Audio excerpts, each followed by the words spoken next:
Hello, good afternoon.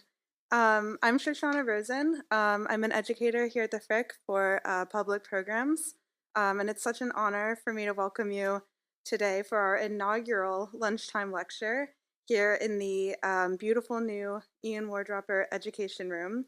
We're so thrilled to be launching this series with a program on the beloved and exciting topic of the Frick's garden spaces, one of which you can see, of course, just through these windows. Stay tuned via our newsletter, Frick at Your Fingertips, as well as our programs page for future installments in the Lunchtime Lecture series. And be sure to join for upcoming evening lectures as well in the Stephen A. Schwartzman Auditorium. On December 5th, we have a lecture on jewelry portraits in the collection by one of our curatorial fellows. And on December 10th, we're presenting a lecture by the acclaimed artist Myra Coleman, also in the Stephen A. Schwartzman Auditorium. Today's speaker, as you know, is Maeve Turner, who joined the Frick as head of Gardens and Horticulture in 2024 and has been an instrumental part of the recent renovation project and reopening of April of this year.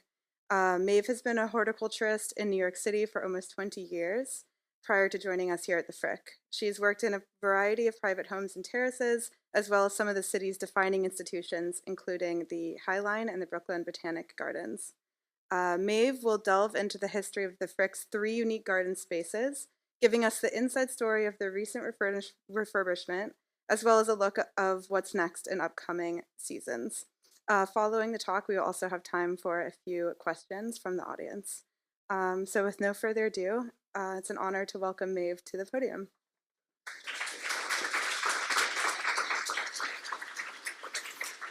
Thank you so much. Thank you, Shoshana. Thank you all so much for coming to not only this inaugural lunchtime lecture, but also the inaugural horticulture programs. So it's really thrilling to see so many people coming here to hear about the gardens here, and I'm excited to share them with you. Just out of curiosity, is there anyone here who has not been to the Frick since our recent renovation? Great. And I just like to preface, I had never been to the Frick before I started working here. So I'm going to give you a little bit of history of the Frick overall, as well of course, of the gardens. But first, I just wanted to talk a little bit about the role gardens play in museums in general. I really feel and have really come to feel ever since coming here that they play an important role in kind of softening the visitor's experience coming into a museum. Some people might feel a little bit intimidated coming into any art museum, but especially, such an intimidating space as the Frick could be. So if you think about the courtyard at the Isabella Stewart Gardner Museum or the gardens of the Met Cloisters, they really can serve as transition spaces from the outside world into the aesthetics and inspiration that you'll find inside in the museum. And I really feel that the gardens here are some of the most perfect examples of this. They're really the first thing you see as you approach the museum. If you're coming along 70th Street, you see the 70th Street garden. If you're coming along Fifth Avenue, you see the Fifth Avenue garden. And when you enter the museum through the entry hall, the garden court is beckoning you as you enter. So a little bit of history about the home. I do want to give a shout out to our archives department because you can't give a talk like this without relying on the incredible archives we have here. I am a sucker for these archival photos, and I hope you enjoy them as much as I do because I tried to limit the ones I included, but there's still a few here. So as you may know, the museum is the former home of Henry Clay Frick. He was a coke and steel magnate. As he amassed wealth and power, he began developing a collection of paintings and other art objects. The home was built for him to live in with his wife Adelaide and one of their children, Helen. The mansion was designed by Thomas Hastings from the architecture firm Carrere and Hastings. And it took just over a year to complete, which is pretty remarkable by today's construction standards. It was built always with the intention of ultimately becoming a museum, showcasing the collection that Frick had built up, so much so that instead of including a ballroom, as many of Frick's contemporaries would have done, he had an art gallery installed instead. This is, of course, the West Gallery in the museum. Unfortunately, Henry Clay Frick only lived in the house for 5 years, but he passed away in 5 years after they moved in 1919, I believe. Adelaide and Helen remained until Adelaide's death in 1935. This photo from our archives department is on the event of the St. Patrick's Day Parade, kids watching the parade go by on Fifth Avenue. And Adelaide's death triggered the conversion of the mansion into a museum as established in Frick's will, along with an endowment for maintenance, additions, and improvements. So as you have probably gathered by now, the Fifth Avenue garden was originally the front yard of the Fricks' home.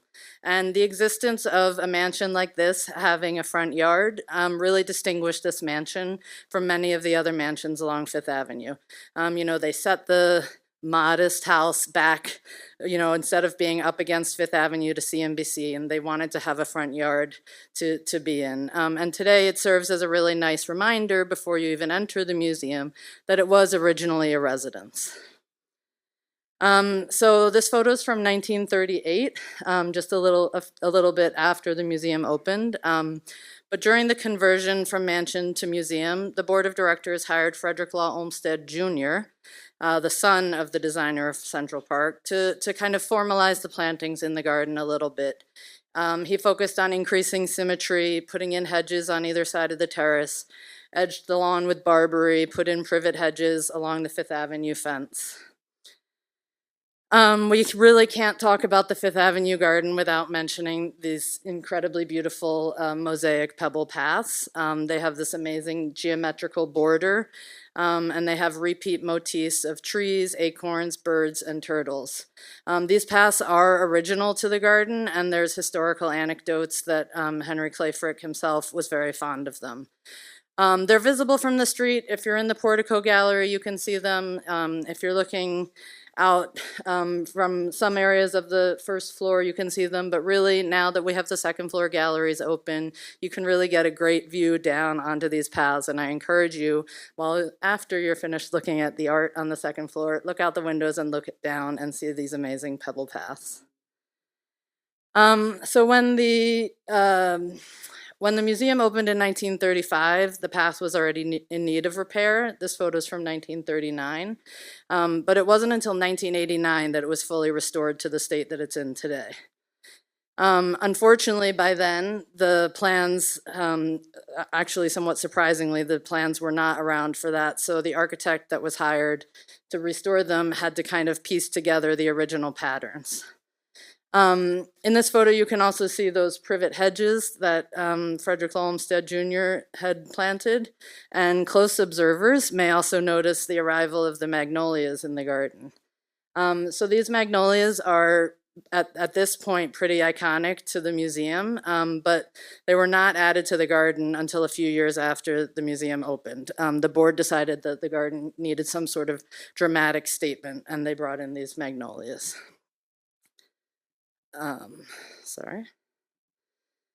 So this is just this is one of my favorite things in all of the archives that I've seen.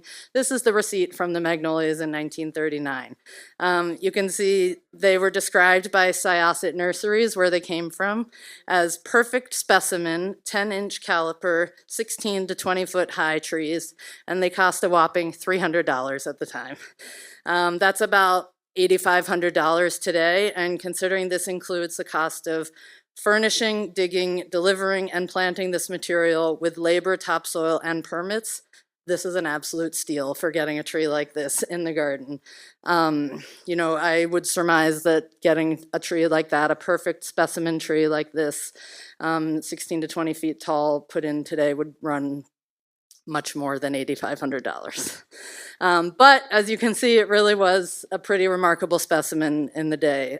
So these ones on either side of the lawn are Magnolia soulangeana, saucer magnolia, for those who are not botanically inclined. Unfortunately, these two larger trees on the lower level had to be replaced the following spring, which is a nice reminder that it's always better to plant small trees and let them grow into a space than plant a large tree for immediate impact. Two smaller trees were brought in, but by that time they had to disassemble the fence to get them in rather than crane them in. So, like I said, plant your trees small. This one on the upper terrace, this is a Magnolia stellata, and this one is still the original one planted in 1939.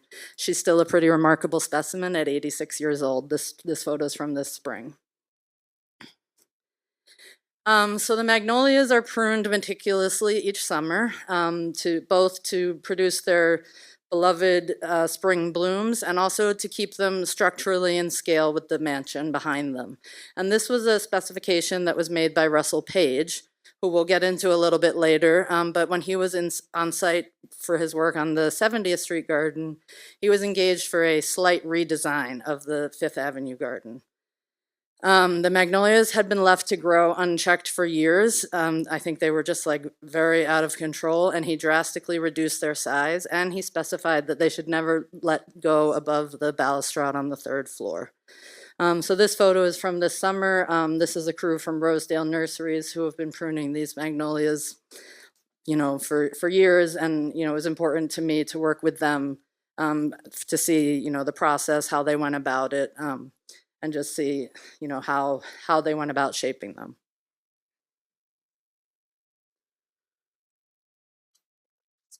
Russell Page also famously detested privet, so he ripped out all of the privet in the garden, including there had been privet, you may recall, around the lawn and also in this front border. And he suggested using this front border as a flower bed. For many years, it was planted, I believe this is a tulip Mrs. Sheepers, which was a favorite of the director at the time. And finally, in lieu of the privet hedge up around the Magnolia stellata, the star magnolia, Page suggested putting these Queen Elizabeth roses surrounding the star magnolia, which have over the years been used as, cut flowers for various spaces or events throughout the garden. Throughout the museum. And so this is, that kind of brings us up to present day, and this is a good place to talk about some changes that were made in this garden during the renovation and after.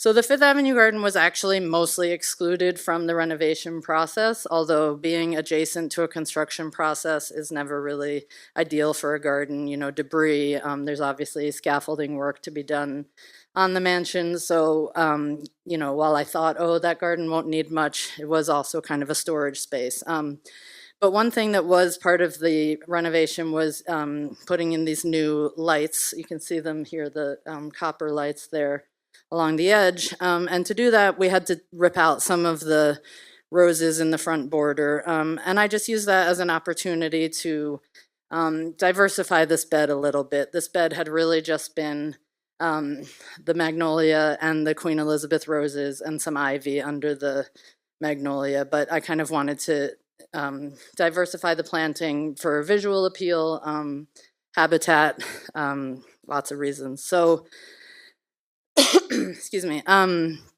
So we put in a border of stachys and catmint and heuchera and alchemilla, all kind of soft, low-growing plants just to soften the edge a little bit. And we removed the ivy under the magnolia and here replaced it with all Carex pennsylvanica, a native grass-like plant. It's a native plant, which is great for insects, and also ivy is famously a beloved home for certain rodents that love New York City. So just felt like couldn't lose by taking out the ivy. On the lower terrace, I've been using the border along the fence as a way to kind of have it be an annual border that subtly and somewhat secretly, but the more I tell people, the more they'll know, links the gardens to the art inside the museum. So we had a Vermeer exhibit on this summer. I designed this border as an homage to Vermeer. Blue and white flowers as to honor his Dutch heritage, splashes of red and yellow for the bright splashes of color that you find in some of his paintings. That border has almost completely been ripped out as of this week, and next week we'll be planting a bulb display that is, if it all works out, should be blooming in time with our Gainsborough show this coming spring. Tried to design, I was thinking Gainsborough, rural English countryside, cottage garden, February. Those things don't really blend, so I had to let go of my dislike of double-flowered tulips and embrace the fact that they have a real peony feel. We're using some fritillaria to kind of feel like the digitalis or foxglove that you would often find in a cottage garden, a little bit of bright red for some of the bright red you'll see in the Gainsborough show. So, the crocus should come in weather depending, February, and it'll kind of evolve over time throughout the show. And hopefully it all works out. So come back, check it out. So moving inside to the garden court. The garden court is our only interior garden space, and it's actually the only one that the public can actually enter, so it's probably the one that you are the most familiar with. What a lot of people may not know is that that space was not originally part of the Frick Mansion. It was originally the carriageway or porte cochere on the east side of the mansion. It was incorporated as part of the 1935 conversion into a museum after the death of Adelaide Frick. So as part of the conversion from mansion to museum, the Board of Trustees hired John Russell Pope to convert the porte cochere and exterior courtyard into what we now know as the entry hall and the garden court. Again, some archival photos. This is from 1934. The construction. John Russell Pope went on to design, after his work at the Frick, two very similar spaces in the National Gallery in DC, but he actually did this one first. It was meant to be an area of contemplation and initially designed to be a formal planting. These are some of his early sketches from 1932 and another one from 1933. This photo is from 1938. It's a few years after the museum opened, but as you can see, the initial planting was quite different than what we see today. It was more of a formal planting, some trees and shrubs, even like water plants in the pool. I also really love this photo because it shows how the design of the garden court really encapsulated the feel of the porte cochere, right down to the lighting choices. So you see the lantern in there, the lantern when it was the porte cochere. Just a little detail I recently picked up that I was pretty excited about. Anyway, back to plants. So John Russell Pope, great architect, no plantsman. He did not take into account the fact that the skylights in the garden court totally restrict the UV. So there's no UV coming in there. That was a purposeful choice done to protect the art. The art comes first and foremost here, but it was very clear very quickly that his original plant choices would not survive in the reduced light. This photo is from 1940. You can see already the plantings have changed pretty dramatically. And eventually the planting set into the low light tropicals, which is kind of more in line with what we see today. Just a couple notable moments from the garden court over the years. In 1976, the New York Botanical Gardens Enid Haupt Conservatory was under construction, and there was a collaboration between the Frick and the Botanic Garden, and the Frick hosted the temporarily unhoused Cymbidium orchid collection with this pretty impressive show of orchids throughout the garden court. And since the conditions are such that art can safely be displayed, the garden court is technically a gallery within the museum. So it's been home to various exhibitions, porcelain displays, medals, portraits, often serving as a backdrop for or accompanying other art on display. It is also the central focus of many events throughout the years. Throughout the year, people, if there are private events here or member events or fundraisers, this is from one of our young fellows' balls, but it really serves as kind of the anchoring point for any event that's happening here. So in terms of renovation in the garden court, it may not actually look like too much happened, and that's pretty much the point. This photo is from before the renovation. This photo is from after. The glass and the ley lights of the skylight were painstakingly scrubbed to increase the light coming through, but still no UV. Despite my best efforts to go out with a UV measuring, there's still no UV coming in. The fountain was replumbed. Structural and aesthetic repairs were made to the fountain and throughout the garden court.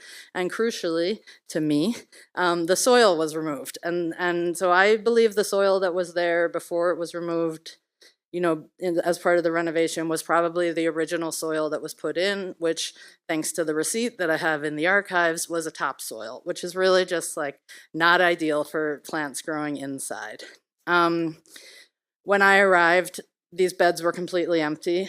Of course, I didn't have the wherewithal to take a photo of the completely empty space, but one of the first tasks that was put to me was to pick a soil. There was even some little soil sample bags, and I was asked, well, which of these do you think we should use? And I said, well, let me look at them a little bit and think about what we're going to plant. But it's a pretty remarkable opportunity to have fresh soil in a place like this. So I mentioned that the National Gallery has very similar spaces, so I reached out to the horticulture team down there. They were incredibly helpful. This is the space in the National Gallery.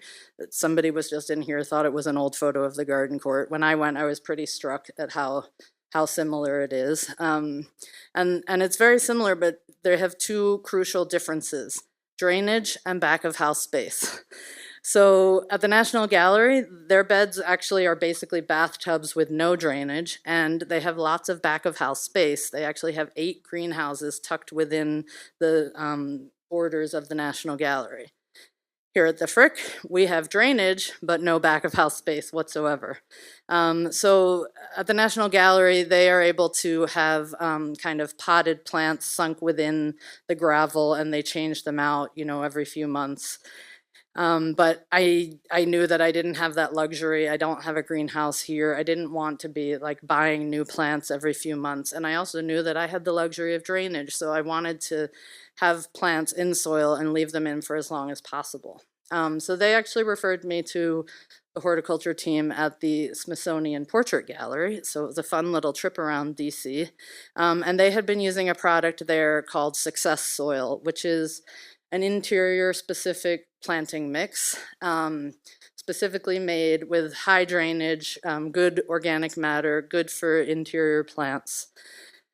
So I ordered 21 pallets and filled the reception hall with it, and very quickly had to get it out of there. And thanks to the help from John Minnie Interior Landscapes, we lined the beds to protect the stone and also protect the, I didn't want soil going down the drains to block my crucial drainage. So we lined them with filter fabric and filled the beds with fresh new soil, which is very exciting. And then the plants were chosen, the team at the National Gallery, they were really helpful. They told me, what were their tried and true plants, saying things like, see that aglumina over there? It's been sitting there for 6 months. It looks great. And, told me what plants work best. I also had a list of plants that had been here in the past. I had photos of the plants that had been here in the past. And, of course, there was a lot of overlap between them. But this is kind of the end result. I like to tell people it's an aesthetic display of the toughest houseplants you can find, pretty much. And so basically my goal is to keep this planting pretty much as it is. I don't really want to change out the plants very much. It's not sustainable, both in terms of, material and money and time. That said, this is a space without any UV. It's highly trafficked. Some plants will need to be replaced over time. But I'm happy to report that as of today, we haven't had to replace any yet. So these have been in since February. That's over 6 months for all of these plants. And for the most part, they're doing pretty well. I won't point out the ones that aren't doing well to you guys. Yeah, and so then, we will, for the holidays, we will be putting up some holiday decorations in this space, but again, not kind of changing out the plants, just kind of adding some accents to it rather than changing anything out. How are we doing? Okay. So finally, the 70th Street Garden. This maybe the most well-known and probably the most talked about of our 3 garden spaces. We can see it out of this lovely window. So this garden was designed by Russell Page as part of the expansion of the Frick that happened in 1977. This expansion included the reception hall and the 70th Street garden.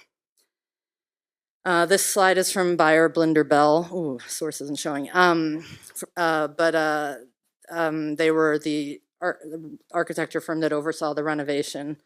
But it shows the evolution of the footprint over time. So you can see, the original footprint of the mansion, the Fifth Avenue garden up there, that's the library. These 3 colored rectangles, those were 3 adjacent townhouses to the mansion and museum that the board always kind of intended to acquire, always with the goal of expanding into this space.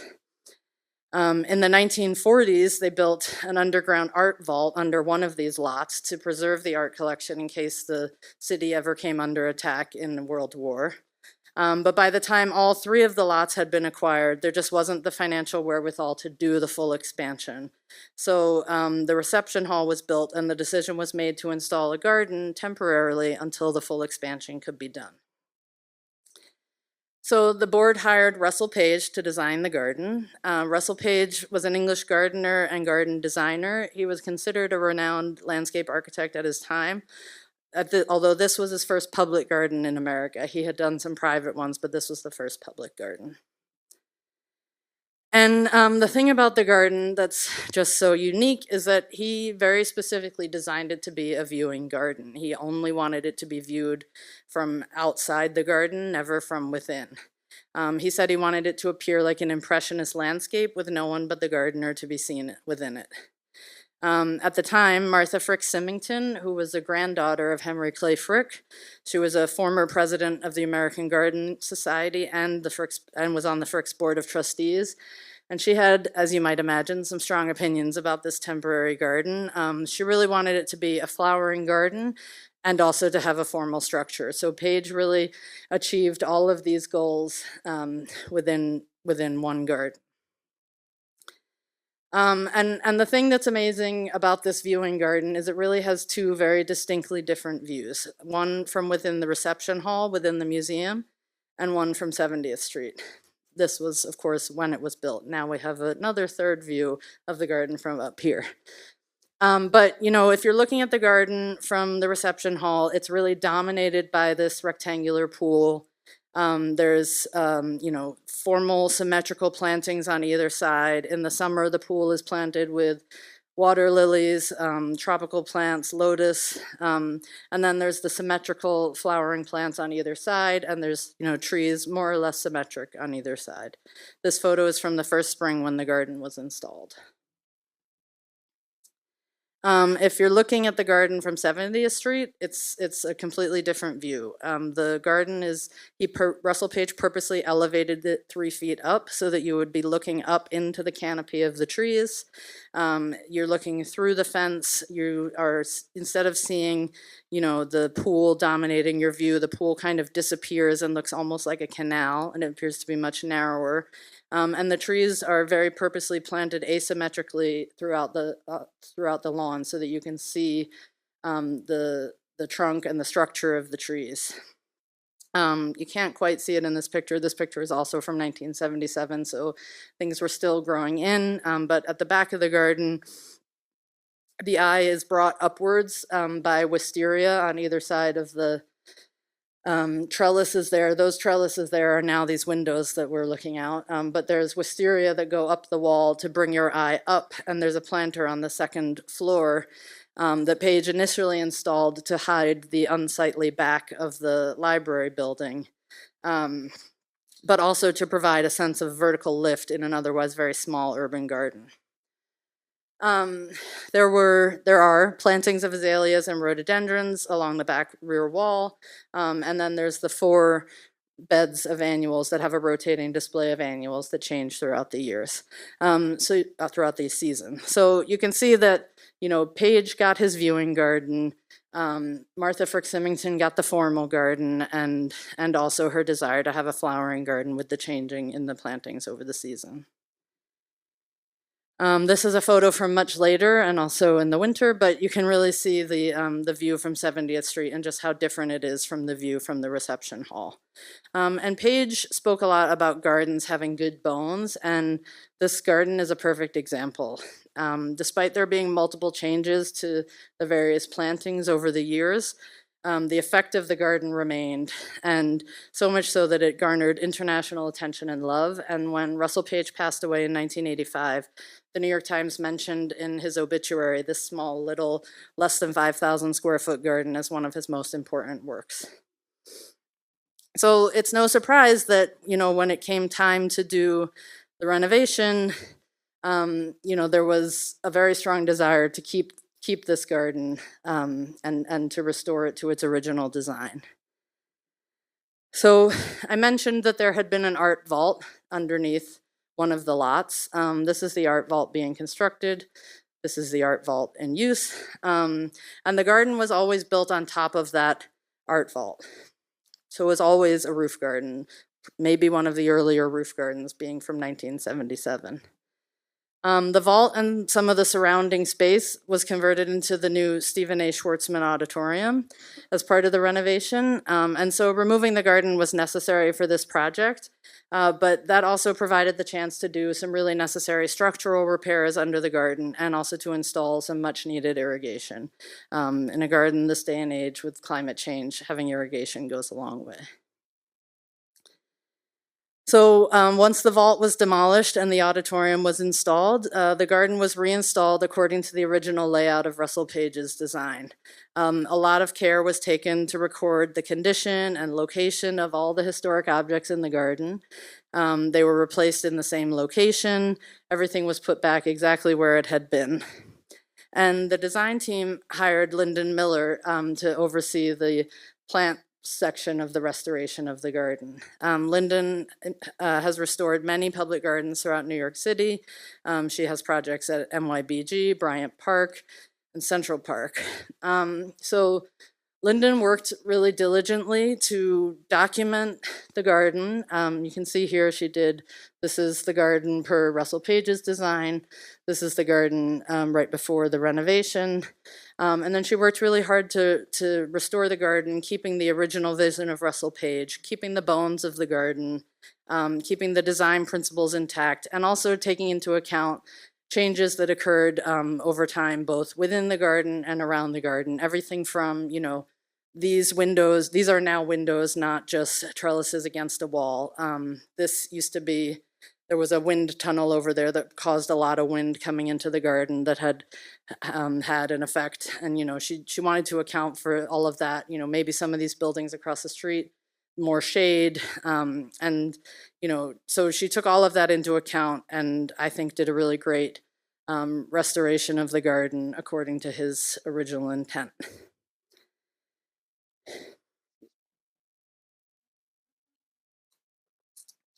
So the trees were installed specifically to make sure they were in the same place as all the original trees, making sure that they're asymmetric as viewed from 70th Street. As these trees grow, they will be limbed up to make sure that we're looking up into the canopy as per Russell Page's specifications. They will be pruned so that dapple light is allowed through into the grass. The current plants are the same that were used in the original design, there were some cases where it just didn't make sense to use those. So this was the east wall along the east bed over here. Originally, Page had that planted with just like a wall of iceberg roses. They didn't even make it more than a year. They were removed immediately.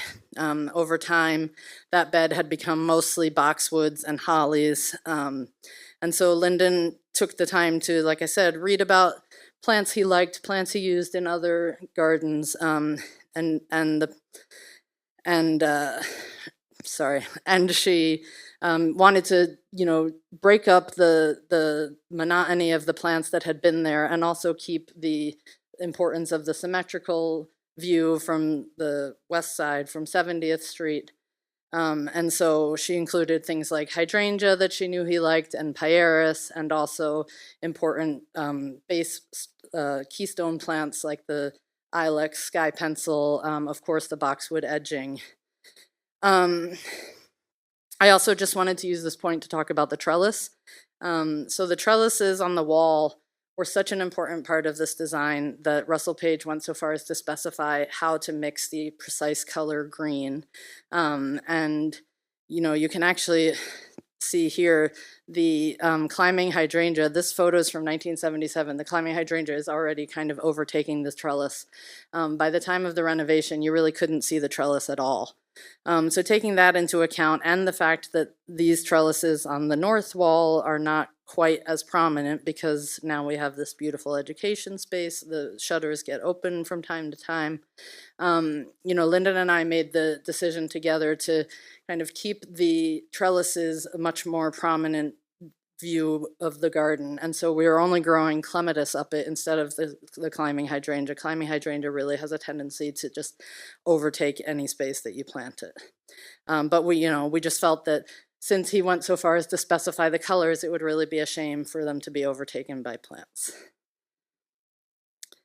So with the goal of the restoration being to restore the garden to the original design, I'm obviously a bit biased, but I think it came out pretty great. This is 1977. This is this spring.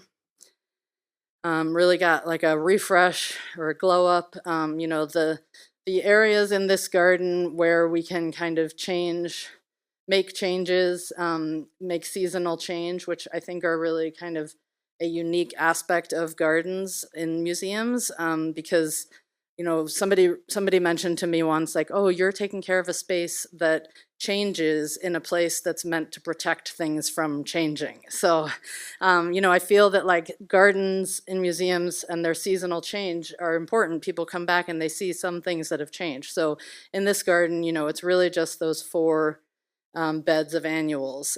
So in terms of next season, the chrysanthemums that we can see out there, they will be removed next week. They've had a really good long fall.